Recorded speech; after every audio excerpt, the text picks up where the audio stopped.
Padahal di Quran dikatakan, kalau kamu ingin tinggi spiritualmu, kenali 8 malaikat. Dan kalau kamu ingin tinggi spiritualnya, jangan kenal sama 2 malaikat. Jangan 10-10-nya kita kenali. 2 malaikat yang tidak boleh kita kenali. Satu namanya malaikat Atid, pencatat amal buruk. Yang kedua malaikat Malik, penjaga neraka. Jangan kenal sama dia.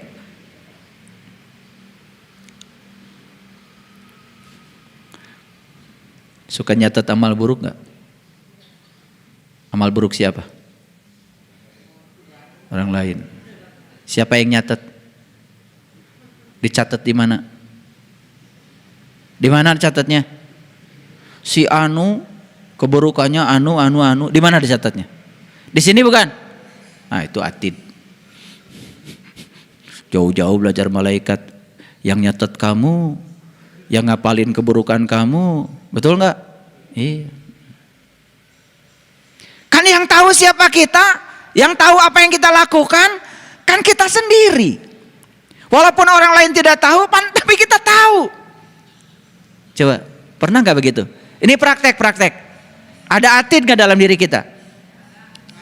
Ada nggak? Ada.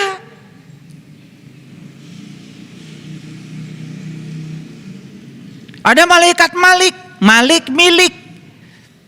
Milik itu ego. Ego berarti aku. Betul nggak? Silahkan kembangkan egomu. Menderitalah hidupmu. Maka tubuhmu akan jadi neraka. Dijaga malaikat Malik. Sesungguhnya awal agama itu adalah makrifatullah, mengenal Allah. Dari kecil kita diajarkan orang tua kita itu untuk mengaku sebagai orang yang beriman. Bahkan mungkin tidak diajarkan sebagai orang yang beriman.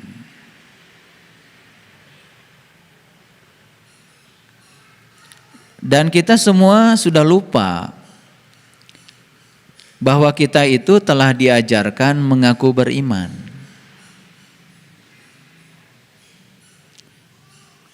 Saking lamanya mengulang-ulang pengakuan itu, tahu-tahu kita merasa seakan-akan kita sudah beriman. Itu yang dilupakan banyak orang. Hampir tidak ada yang berani bertanya pada dirinya, apakah saya ini orang beriman atau orang yang mengaku beriman? Bukankah kita dari kecil diajarkan untuk mengaku sebagai orang yang beriman? Bahkan hampir tidak pernah bertanya, sebetulnya iman itu apa sih? Pokoknya dari kecil kita sudah diajarkan dengan dogma yang luar biasa. Pokoknya iman itu percaya. Gak usah dipikirkan, gak usah dipertanyakan. Pokoknya apapun percaya saja. Lalu adalah yang namanya rukun iman. Iman kepada Allah sudah percaya saja. Iman kepada malaikat sudah percaya saja. Iman kepada kitab jangan rewel, percaya saja. Iman kepada Rasul ya percaya saja. Iman kepada hari kiamat percaya saja. Iman kepada qada dan qadar percaya saja. Ketika ada daya kritis muncul dalam diri, mempertanyakan semuanya, mulai kita akan diasingkan oleh kehidupan. Padahal Rasul sendiri sudah mengatakan, agama itu akal.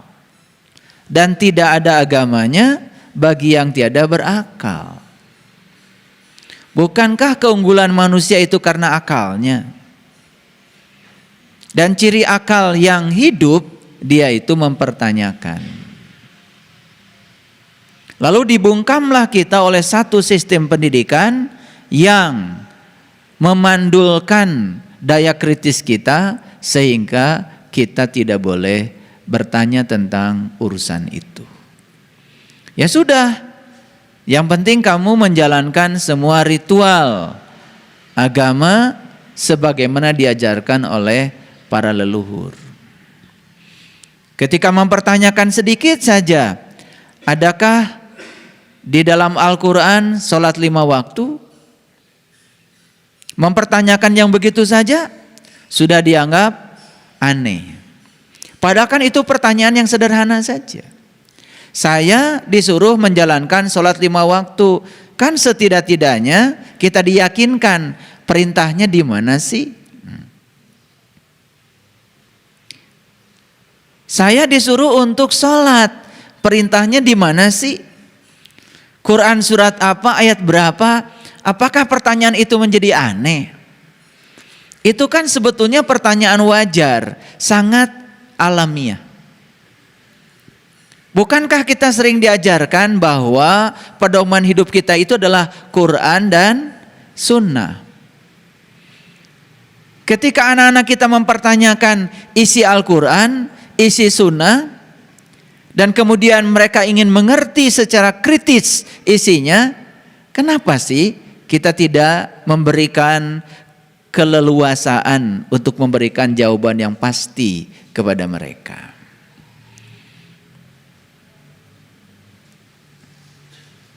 Oleh karena itu, ceramah saya hari ini hanya ingin mengingatkan bahwa sebetulnya kita ini dari kecil diajarkan untuk mengaku sebagai orang yang beriman. Hampir tidak diajarkan untuk menjadi orang yang beriman. Iman yang saya maksud sesuai dengan standar yang disampaikan Rasulullah. Al-iman tasdikun bil qalbi wa ikrarun bil lisan wal amalun bil arkan. Itu standar iman yang disampaikan Rasul. Iman adalah pembenaran oleh kolbu. Kalau kita kritis, setidaknya ada 2 pertanyaan di situ. Apa sih pembenaran itu? Bagaimana terjadi pembenaran? Bagaimana bisa membenarkan? Prosesnya harus seperti apa? Pertanyaan yang kedua, kalau yang kritis, pasti bertanya juga, apa sih kolbu itu? Wajar nggak kalau kita mempertanyakan itu? Kan wajar kan? Kok kenapa hal yang semacam ini kemudian menjadi tidak diwajarkan?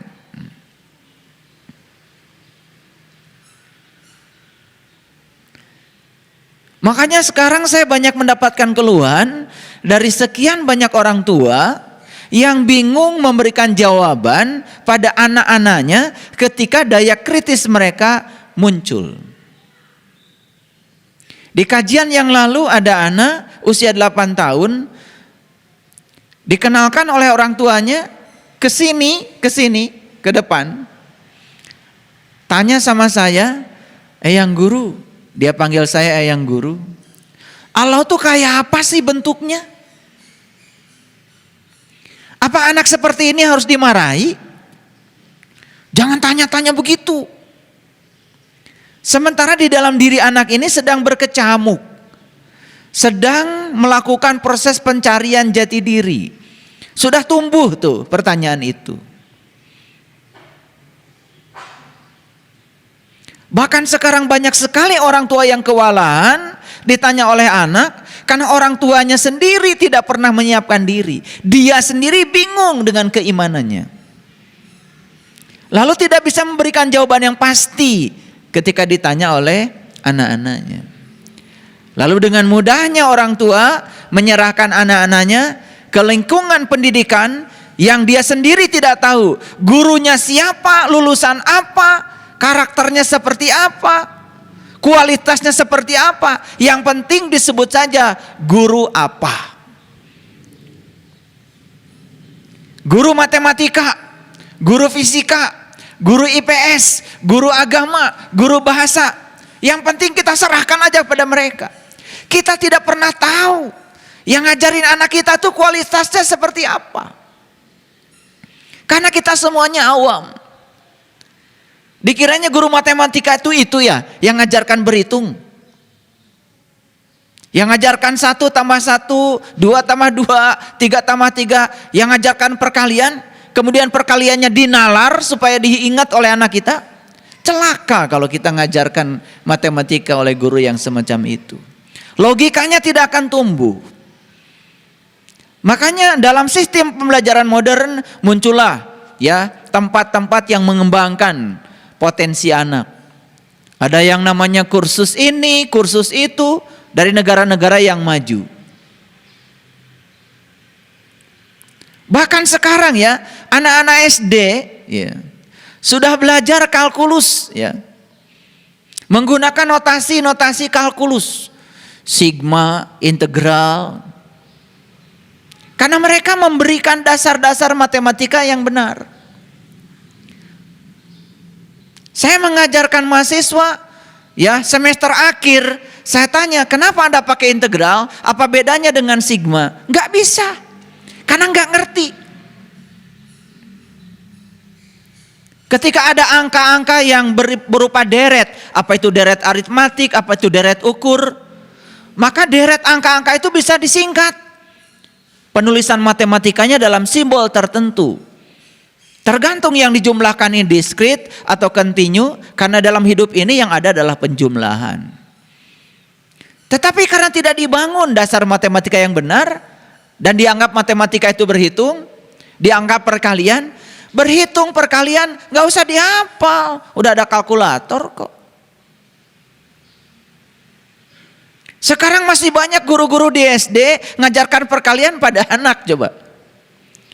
Dan dipaksa supaya hafal perkalian itu. Padahal nanti kalau dia kerja tidak akan menggunakan itu, dia akan menggunakan kalkulator. Coba kita pergi ke bank. Pekerja bank pakai kalkulator kok. Kita pergi kemana? Pergi ke pasar. Beli ini, beli ini, beli ini, beli itu. Kan semua pakai kalkulator kok. Sudah ada alat bantu. Lalu sistem pendidikan yang belajar menjumlahkan, belajar mengalihkan. Kapan dipakainya? Kan diganti sama kalkulator. Ayo, saya ngajak mikir aja. Sama ya seperti orang belajar istilah-istilah asing. Belajar nama-nama obat. Dokter aja tidak semua hafal kok. Kalau lupa ya lihat aja daftar obat. Nggak haram kok. Lalu buat apa kita mencekoki kepala kita dengan hafalan yang banyak? Nanti juga lupa bisa tanya. Nah lalu sistem pendidikan yang semacam itu ujung-ujungnya tidak mengembangkan keterampilan berpikir. Dan kalau anak kita sudah mengumpulkan sejumlah pengetahuan di otaknya, dianggap sudah berilmu. Padahal pengetahuan yang sebenarnya adalah sadar kalau kita tidak tahu. Pengetahuan sejati itu adalah kita tahu kalau kita tidak tahu. Yang dipakai dalam hidup bukan pengetahuan. Yang dipakai dalam hidup adalah keterampilan. Keterampilan berpikir. Keterampilan vokasi. Betul nggak? Mobil mogok. Sudah hafal semua nama-nama onderdil. Di otak kita udah encer ya. Nama onderdil mobil hafal semua. Mobil mogok. Nggak bisa dibantu dengan menggunakan pengetahuan tentang nama-nama onderdil yang dihafal di otak. Nggak bisa. Yang dibutuhkan di situ adalah keterampilan. Betul apa tidak? Sama dalam agama juga. Begitu banyak hafalan yang dicekokin pada anak-anak kita, dan kalau sudah hafal ayat ini, surat ini, hadis ini, itu ini, dianggap sudah beragama. Tidak, itu baru pengetahuan. Nah, kalau berbicara tentang iman, kan dua tadi. Ada satu pertanyaan, kata Rasulullah, al-iman tasdikun bil qalbi. Iman itu pembenaran oleh kolbu. Itu saja, jangan banyak-banyak belajarnya. Daya kritis kita munculkan, apa sih pembenaran itu? Bagaimana prosesnya bisa membenarkan? Yang kedua, apa sih kolbu itu? Yang lucunya di Indonesia, kolbu disamakan dengan hati.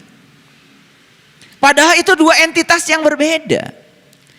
Orang Arab di Mekah sana tidak kenal kolbu, mereka kenalnya kibdah. Segumpal daging di dada, itu namanya kibdah, kobid. Makanya hati unta, bahasa Arabnya kobidul jumal, kibdahul jumal, bukan kolbul jumal. Karena kolbu itu bahasa spiritual, kolbu itu adalah bahasa langit, kolbu itu bahasa Arab, bukan bahasa Arab. Oleh karena itu kalau ingin tahu apa itu kolbu, ya tanya referensi spiritual yang berbicara tentang kolbu. Allah sendiri sudah menjelaskan kok dalam hadis kursi. Langit dan bumi tidak akan cukup menampung zatku, tapi kolbunya orang yang beriman, itulah rumahku. Oh, ternyata kolbu itu adalah rumahnya Allah. Ternyata kolbu itu adalah Baitullah. Kan kalau orang yang kritis akan ngejar berikutnya. Kalau rumah, pasti ada pintunya dong. Kalau pintu, pasti ada kuncinya dong. Kalau rumah, pasti bisa dimasuki dong. Kalau masuk, saya dapat apa? Dijawab lagi di Quran. Inna awala baitin wudi'a linnas lalladzi bibakata mubarakah. Rumah pertama yang aku bangun untuk manusia adalah Bait al-Mubarakah. Rumah yang diberkahi, kata Allah. Fihi ayatum bayyinah, di dalamnya ada tanda-tanda aku, kata Allah. Jadi ciri rumahnya Allah itu di dalamnya adalah tanda-tanda Allah. Keren tuh di Quran. Maka Allah jamin, waman dakhalahu kana aminan. Siapa yang bisa memasuki bait itu, amanlah dia. Lalu berduyun-duyun orang pergi ke Mekah. Karena secara simbolik kita diajarkan yang namanya Baitullah ya Ka'bah. Apakah kita pergi ke Mekah masuk ke dalam Ka'bah? Kan tidak. Terus kalau masuk ke dalam Ka'bah, apakah kita akan melihat tanda-tanda Allah di sana? Kan belum tentu. Betul nggak? Nah, ini kita bicara tentang daya kritis. Saya bukan menafikan itu. Saya juga suka membimbing umroh. Saya juga suka muter-muter di sana. Sama 7 putaran kayak kalian. Tetapi diberi sedikit penjelasan saintifik. Kenapa 7 putaran sih?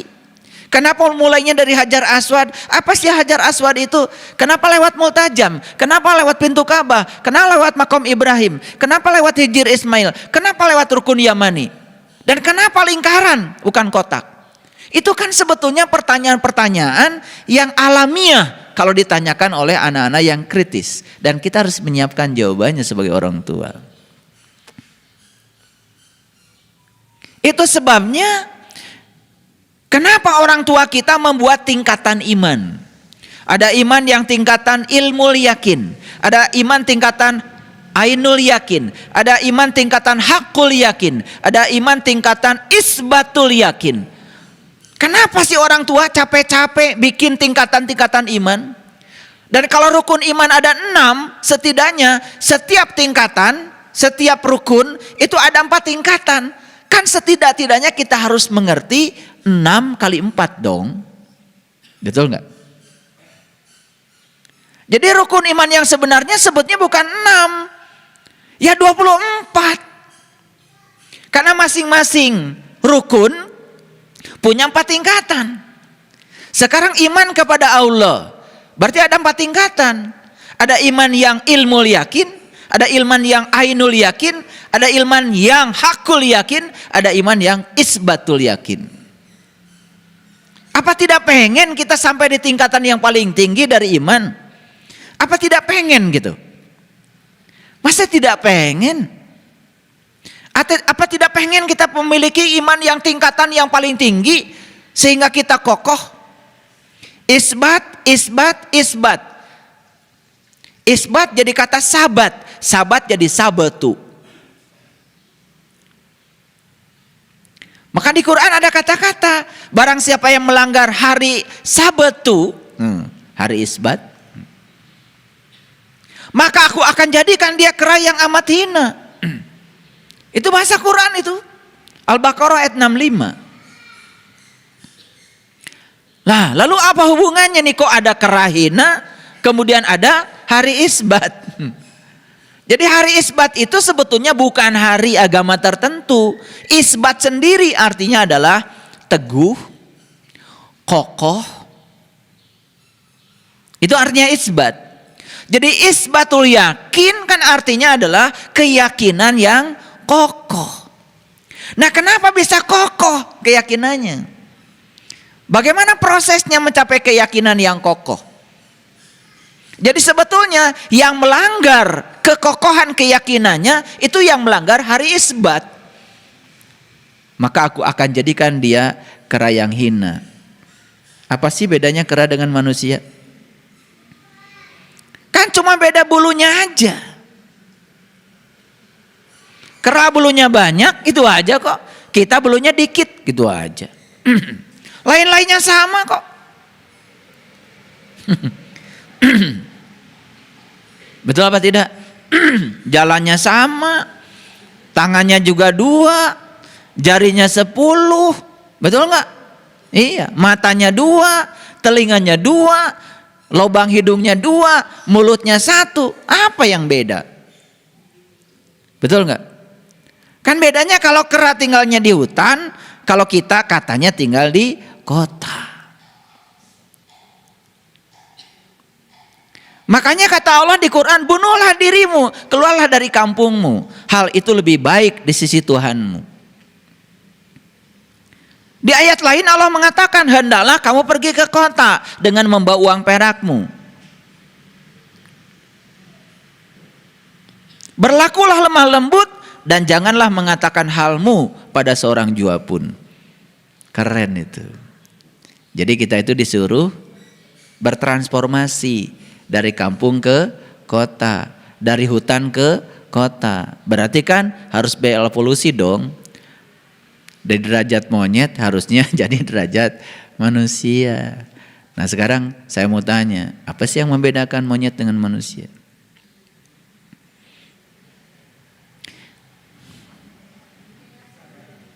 Apa? Kesadaran. Bagus. Tahu kesadaran itu apa?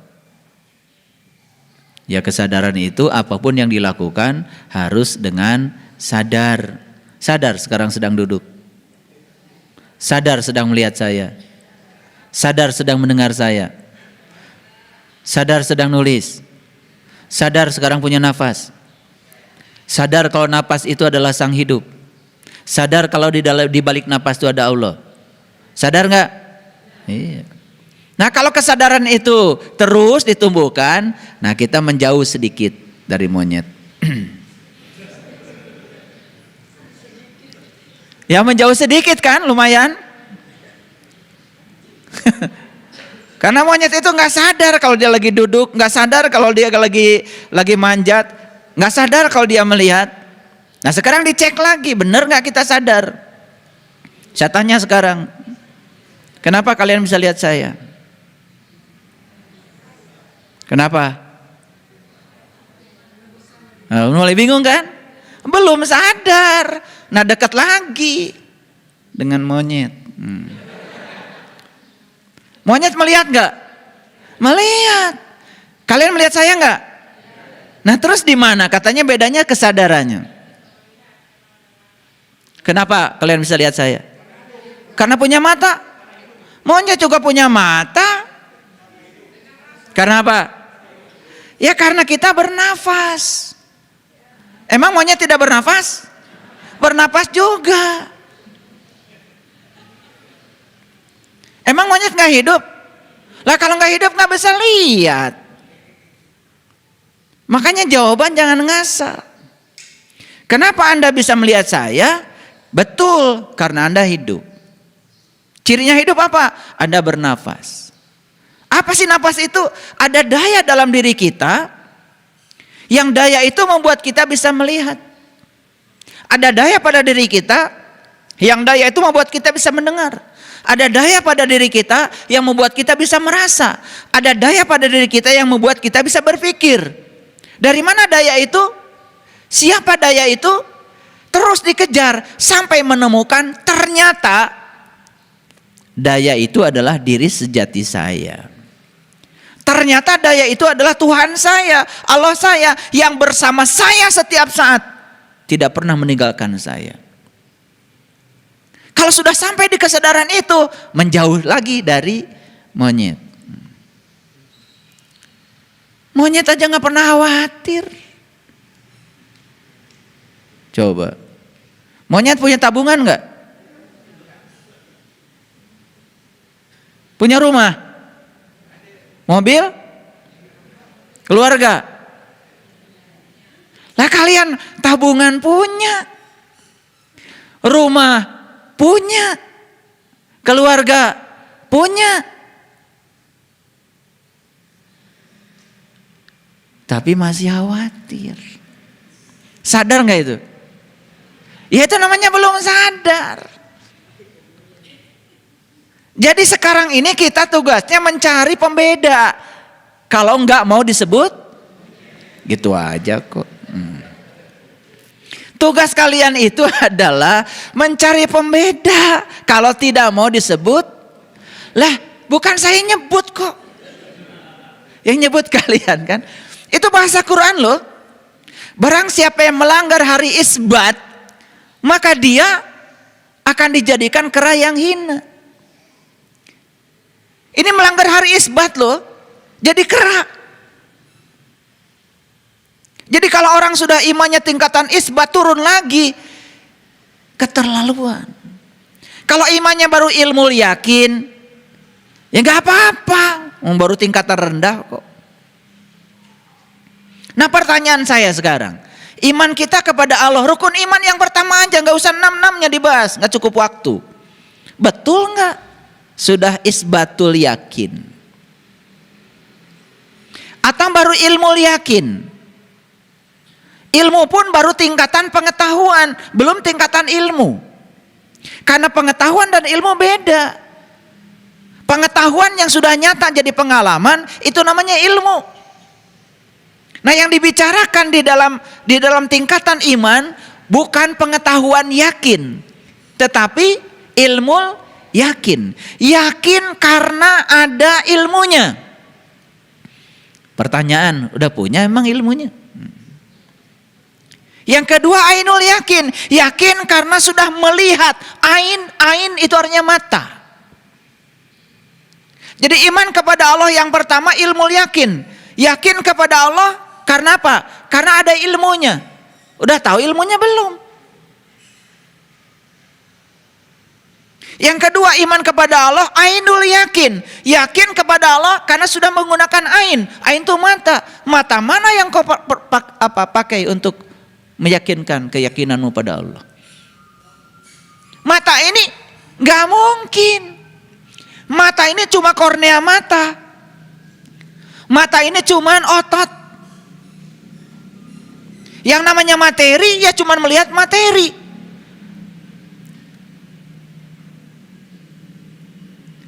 Tingkatan yang ketiga adalah hakul yakin. Hakul yakin.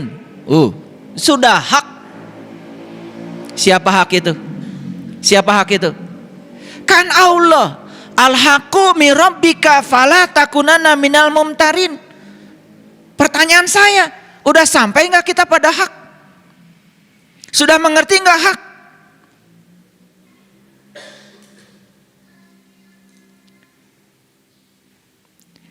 Kalau di pertanyaan seperti ini, dipertanyakan seperti ini, mulai gusar nggak kita?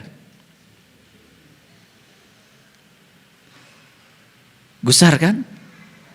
Kenapa kalian gak gusar? Gak pernah nanya. Karena dengan mengaku diri sebagai orang beriman, merasa sudah cukup. Mari kita gugat dengan kesadaran kita. Karena kalau sekarang kita jadi orang sadar, di sini, saat ini, sekarang, maka semesta kehilangan satu orang bodoh. Semoga orang bodoh itu adalah kalian.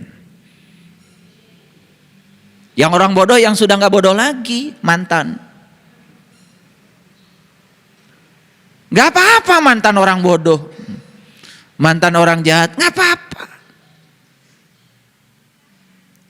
Tentu saja prihatin kalau mantan orang baik.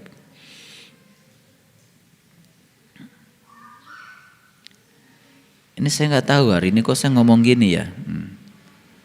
Nggak apa-apa gitu saya ngomong gini. Ya udah.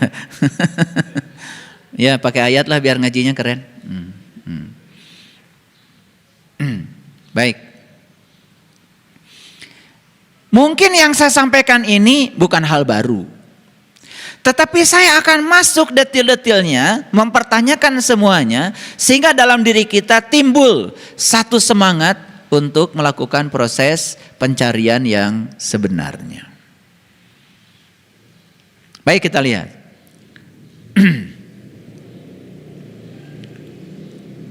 Nah, sambil menunggu layar melihat ayatnya, saya lanjutkan dulu.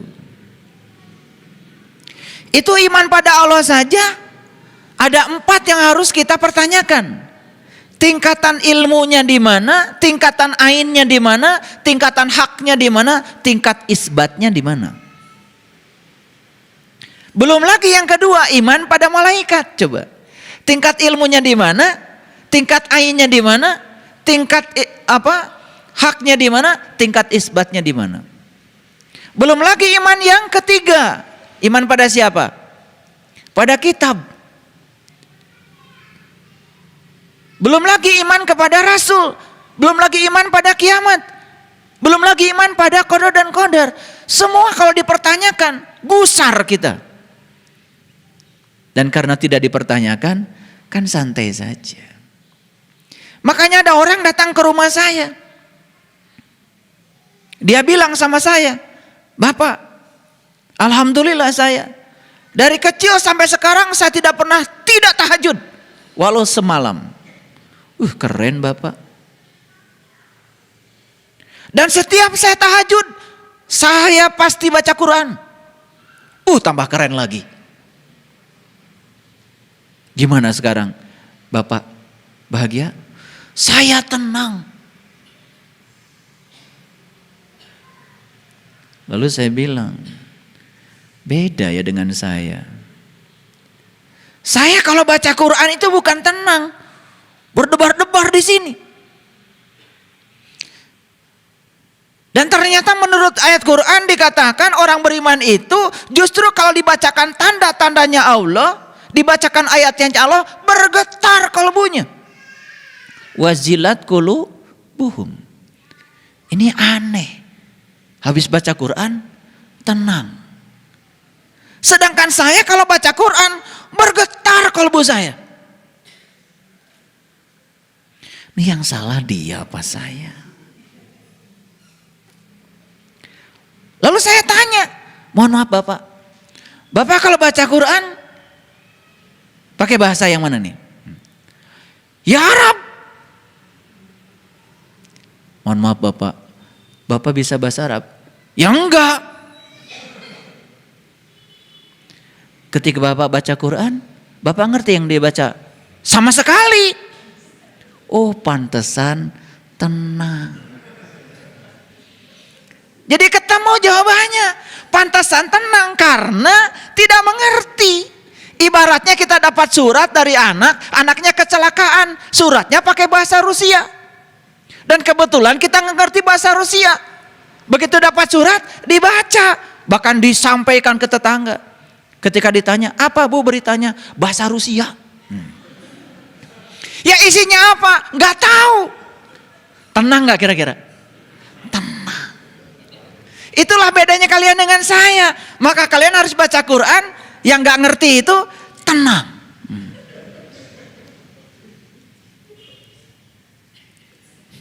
Beda gak itu? Kenapa kalian ketawa? Rumah saya. Pokoknya kalau sudah baca 1 juz, tenang. Padahal jangankan 1 juz ya, 1 ayat saja. Kalau kita ngerti isinya. Coba yang tadi. Jika kamu melanggar hari Isbat, aku jadikan kamu kera yang hina. Apa nggak bergetar gitu? Dan kalian hebat tidak bergetar. Karena apa? Luar biasa. Apalagi kalau sudah one day one juz. Pakai speaker lagi. Udah tenang. Apalagi kalau sudah dapat pujian. Itu yang ngaji tadi di speaker itu. Suaranya luar biasa. Tenang. Saya baca Bismillahirrahmanirrahim saja. Pernah pada situasi saya tidak punya kemampuan. Saking malunya. Bismillahirrahmanirrahim. Atas nama Allah yang Maha Pengasih, Maha Penyayang. Pertanyaan saya pada saat itu, layakkah saya mengucapkan kalimat itu? Layakkah saya mewakili Allah? Layakkah saya mewakili sifat Rahman dan Rahimnya Allah? Malu saya. Sampai pada tingkat saya tidak punya kemampuan mengucapkan kalimat itu. Beda sama kalian ya. Baca Bismillahirrahmanirrahim, mau masak Bismillahirrahmanirrahim, mau ke pasar Bismillahirrahmanirrahim. Betul? Nyampe pasar marah-marah. Ketika dinawar pelitnya auzubillah. Betul nggak? Iya. Saya suka bilang sama istri saya, ke pasar ya, ayo. Tapi tolong ya, jangan nawar. Saya suka kasihan gitu kalau ditawar kebangetan. Betul nggak? Orang nanam jagung itu udah capek, mupuknya kayak apa. Betul nggak? Iya. Berapa 1 kilo? 6.000. 6.000 itu sudah dapat 4-5 jagung. Bayar buru-buru, bayar. Ini masih ditawar lagi. 4.000 gimana? Padahal waktu berangkatnya Bismillahirrahmanirrahim. Nggak kurang ajar itu.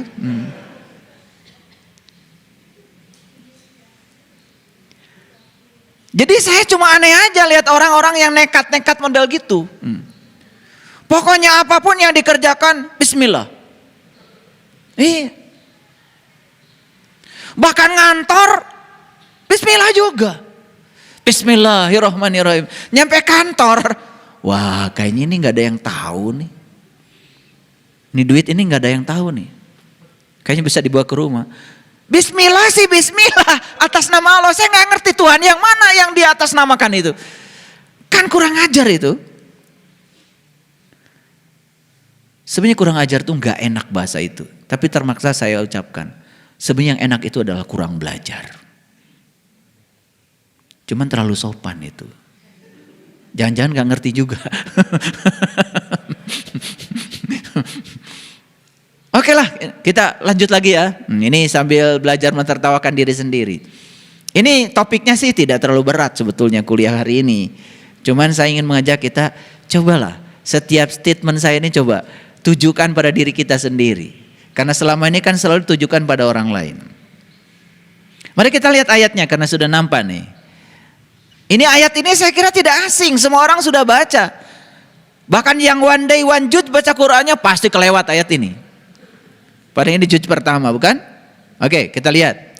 Wa minan nasi may yaqulu amanna billahi wa bil yaumil akhir wa ma hum bimumin. Di antara manusia, nah, di antara manusia nih. Berarti tidak semuanya. Tapi sebagian besar.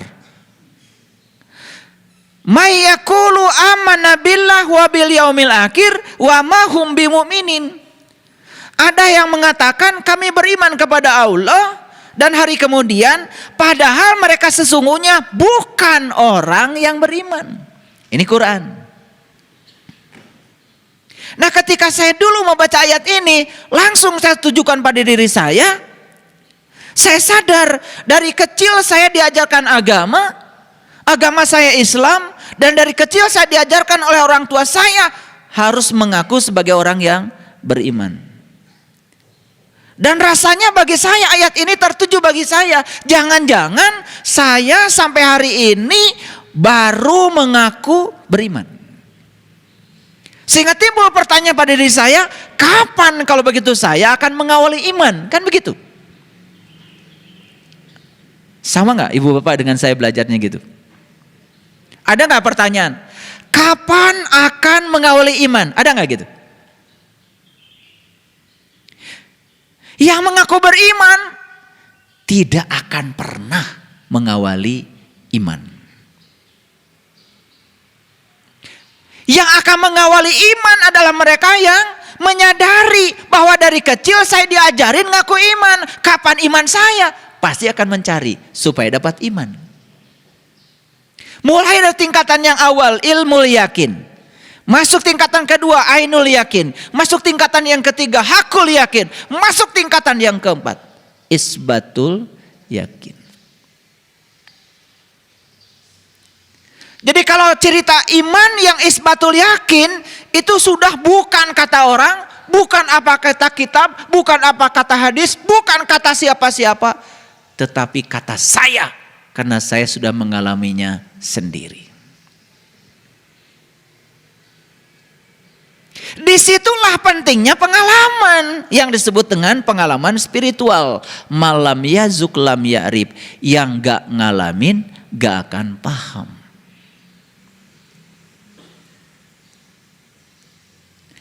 Ada air di gelas ini, yakin? Yakin? Yakin apa tidak? Lihat dulu. Gimana sih? Main yakin-yakinan aja. Saya bilang ada air di gelas ini. Harusnya lihat dulu. Kalau kita cuma mengatakan yakin ada air di situ, karena yang ngomong saya itu baru ilmu yakin. Itu baru informasi. Itu baru kata saya. Jangan percaya sekalipun yang ngomong saya. Layak untuk tidak dipercaya. Begitu ke depan ke sini, oh iya, ada air. Itu baru pada tingkatan ainul yakin. Kenapa Anda yakin kalau di sini ada air? Kan sudah lihat. Tahap pertama baru sebatas informasi, di gelas ini ada air. Tahap kedua sudah lihat kalau di gelas ini ada air. Bahkan bisa cerita sedikit, airnya warna putih, suhunya sekian, udah mulai lebih kenal lagi. Tingkatan yang ketiga, hakul yakin apa? Minum. Ini air apa? Bener gak ini air minum? Mineralnya berapa? Bener gak mineral? Jangan-jangan sudah pakai reverse osmosis, mineralnya sudah ditiadakan. Sampai detil-detilnya tahu, itu hakul yakin. Berulang kali meminumnya sampai pada tingkatan isbatul yakin. Sampai situ gak iman kita? Ya dicek. Iman pada malaikat. Mulai bertanya lagi. Nanya gak kalian? Gak pernah nanya. Apa sih malaikat itu? Etimologinya seperti apa? Dari kata dasar apa? Pernah gak gitu belajar? Kan enggak. Begitu orang bilang malaikat, apalagi yang bilang ustad, apalagi pimpinan pondok pesantren, udah aja. Yes, malaikat. Yang penting hafal 10 malaikat. Betul gak?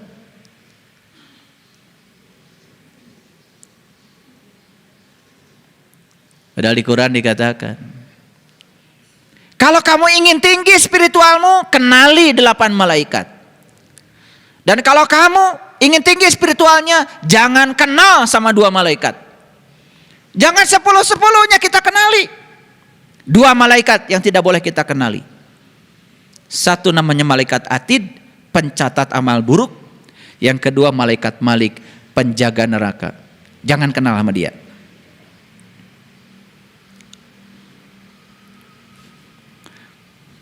Suka nyatet amal buruk gak? Amal buruk siapa? Orang lain. Siapa yang nyatet?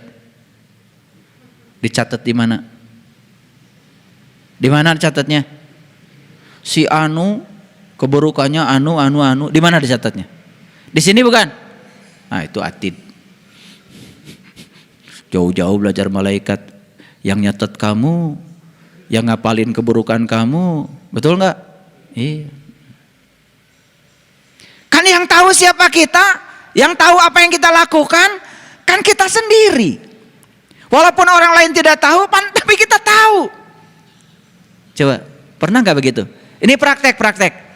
Ada Atid nggak dalam diri kita? Ada nggak? Ada.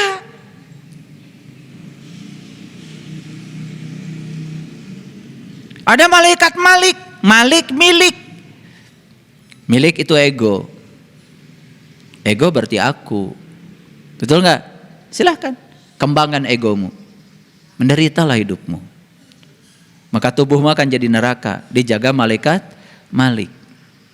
Malik milik. Tuh, sederhana kok. Ada nggak yang jaga dalam dirimu? Ada nggak? Ada. Buktinya apa? Kamu tersinggungan. Kamu gampang marah, baperan, dikit-dikit dipikirin. Nah itu, Malik tuh. Betul nggak? Nah karena kita belajar malaikat tidak praktek seperti itu, apa yang terjadi? Emang di akhirat akan ada tes formatif gitu? Ada soal dari guru agama di akhirat. Syarat masuk surga harus hafal 10 malaikat. Ada cerdas cermat sebelum masuk surga. Sebutkan malaikat penjaga surga. Ridwan. Masuk surga enggak? Masuk surga enggak? Kejadian itu aja belum tentu ada. Ridwan itu artinya ridho.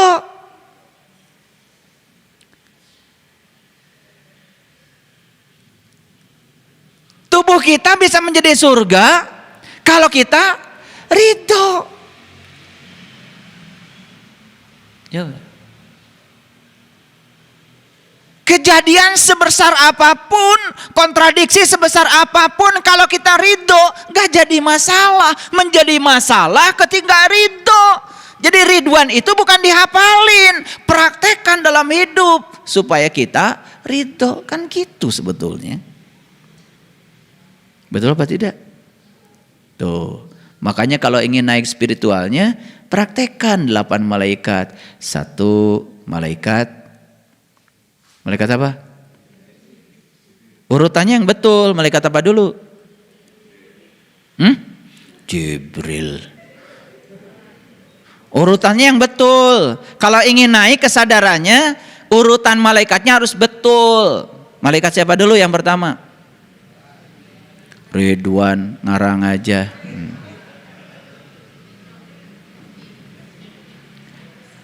Pertama yang harus diaktifkan dalam diri kita adalah malaikat munkar nakir. Itu step awal. Apa sih tugasnya munkar nakir? Munkar dan nakir adalah malaikat yang bertanya di dalam kubur. Mana kuburan? Nih kubur. Siapa yang terkubur? Ya dirimu, jiwamu. Jiwa itu harus kenal pada Allah dan Rasulnya. Makanya ditanya, siapa Allahmu, siapa Rasulmu? Yang satu ditanya munkar, yang satu ditanya nakir. Di sini. Ada nggak yang nanya? Ada nggak nanya? Itu segitu gede suaranya kalian nggak pernah dengar. Karena kalian itu sudah miss konsepsi tentang itu. Karena kita tahunya munkar dan nakir itu nanti katanya di kuburan. Begitu kita dikubur udah mati ditanya malaikat, siapa Tuhanmu? Siapa Rasulmu? Gitu. Gak ada kerjaan.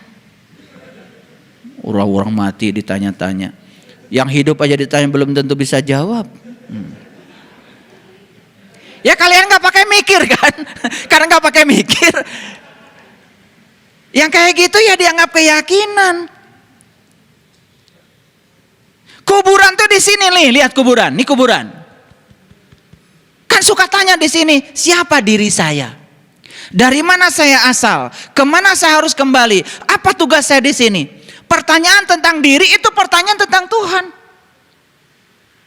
Makanya harus kita kenali dua. Satu Allah, dua Rasulnya. Siapa yang bertanya? Jiwamu. Makanya syahadatkan asyhadu alla ilaha illallah wa asyhadu anna muhammadar. Siapa yang bersyahadat? Jiwa. Pada siapa? Pada Allah dan Rasulnya. Maka malaikatnya dua. Munkar, nakir. Tanya tuh guru agama yang ngajarin munkar nakir di sekolah. Kenapa dikubur dua-duaan malaikat? Emangnya kalau satu ketakutan gitu malaikat? Karena saya pernah tanya dulu di pesantren sama guru saya. Itu malaikat nggak ada kerjaan pengen berdua-duaan di kuburan, saya bilang. Alhamdulillah saya diusir dari pesantren. Ya modelnya begitu, kalau nanya-nanya kritis sedikit pasti diusir. Kalau nggak bisa menjawab pasti marah. Itu model guru di kita begitu. Kalau ditanya nggak bisa jawab pasti marah. Dengan otoritasnya usir. Main usir, pendidikan macam apa kayak gitu. Kalau di sistem pendidikan ada hukuman, itu bukan sistem pendidikan, itu penjara. Orang yang sedang kegelapan dikasih hukuman, itu sama dengan kegelapan dikasih kegelapan. Sistem pendidikan apa yang semacam itu? Apa yang diharapkan oleh kita? Anak kita nakal di sekolah, kalau nggak nakal nggak akan disekolahkan. Dipanggil ke sekolah saya. Anak bapak nakal di sekolah, mun bager mau disekolahkeun. Pangna dititipkan di sekolah teh ada anak saya nakal. Tolong ajarkan sama bapak ibu. Sekolah bisanya menghukum. Kalau anaknya baik disebut baik. Kalau anaknya tidak baik itu karena salah kaprah di sekolah. Harusnya murid itu adalah guru. Makanya guru itu belajar dari murid, jadikan muridnya jadi guru. Itu salah kaprah, karena dia menganggap dirinya guru, lalu semua muridnya itu dianggap bawahnya dia. Padahal semua murid itu tamu agung yang datang ke semesta untuk jadi dirinya sendiri. Ini ngerti apa enggak saya bicara? Lanjut ya, sampai mana tadi? Kenapa berdua-duaan? Lah iya. Yang harus kita tahu dua, satu Allahnya, dua Rasulnya. Makanya pertanyaan di kuburan ini dua, satu munkar, dua nakir. Keren gak? Nah kalau sudah bisa menimbulkan pertanyaan dari munkar dan nakir di sini, karena malaikat itu di Quran dikatakan tidak ada di luar dirimu, malaikat itu ada dalam dirimu.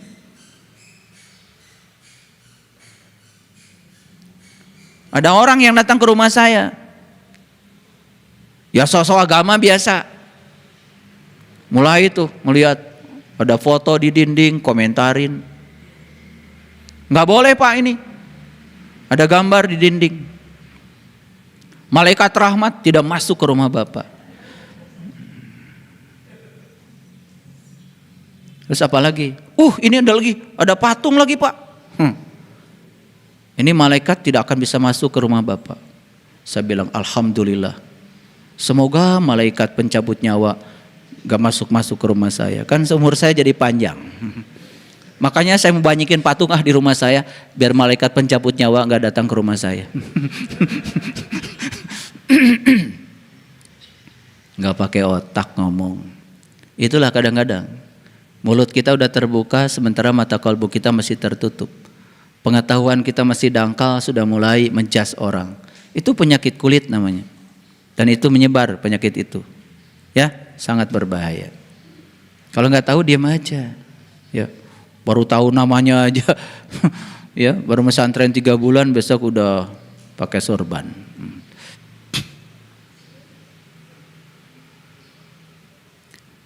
Jadi urutan malaikatnya juga kalian udah salah.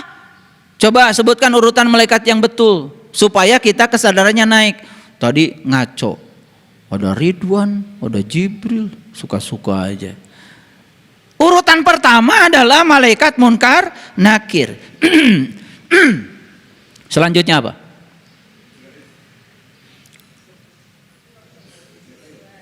Nah, setelah Munkar dan Nakir, kan ada pertanyaan dalam diri saya, ingin tahu sejatinya diri saya. Leluhur kita di tanah Jawa sudah bilang, kalau kamu ingin tahu siapa sejatinya diri kamu, kamu harus kembali ke rahim ibu. Harus belajar mati sakjeroning urip. Kalau di Quran surat An-Nisa dikatakan, bunuhlah dirimu, keluar dari kampungmu.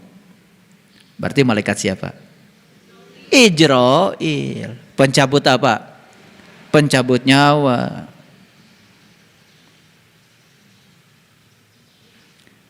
Jadi tahap kedua kita harus belajar dari malaikat Ijrail, pencabut nyawa.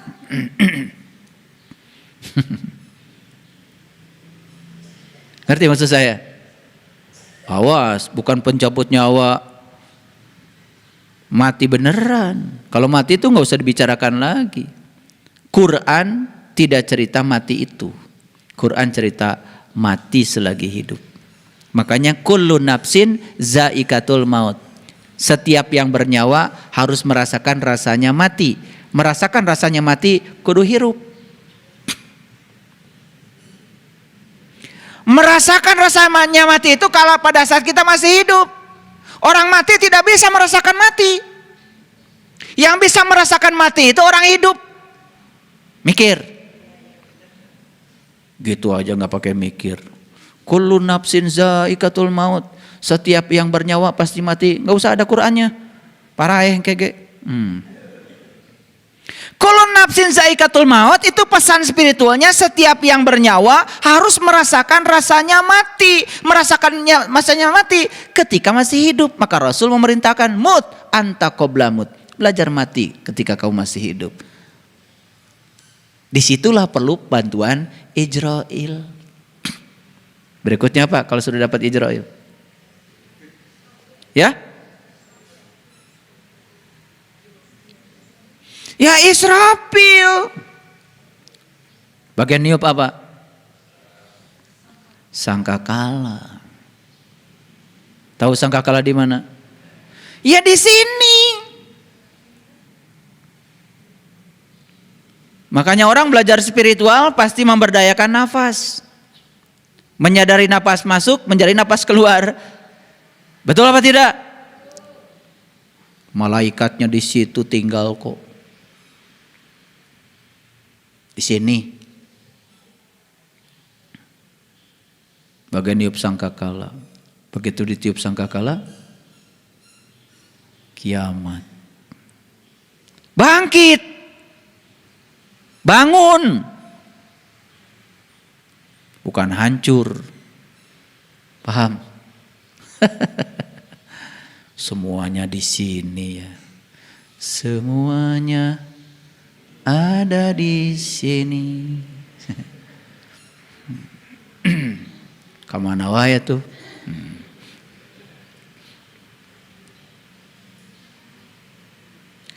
Begitu sudah bangkit, berikutnya apa? Malaikat apa? Malaikat apa? Ya pasti Jibril dong. Menyampaikan apa? Menyampaikan pengertian. Menyampaikan intuisi. Makanya yang sudah tajam tahu-tahu ngerti. Pinter tanpa belajar, cerdas tanpa berlatih. Tahu-tahu ngerti. Tahu-tahu ngerti. Gitu. Paham? Nah kalau sudah ketiban Jibril, ya berikutnya pasti ketiban Mikail. Turun hujan dari langit. Pembawa rezeki. Nah rezeki yang paling agung adalah hidangan dari langit. Itu yang diminta Nabi Isa. Allahumma robbana anzil alaina ma'idatan minas sama'i. Takulun id. Ya Allah turunkan hidangan dari langitmu. Yang turunnya hidangan itu merupakan hidangan bagi hari raya bagi kami. Keren banget itu di Quran. Lihat saya semua, jawab. Kalau hujan, hujan tuh yang air turunnya dari mana? Dari mana? Dari awan.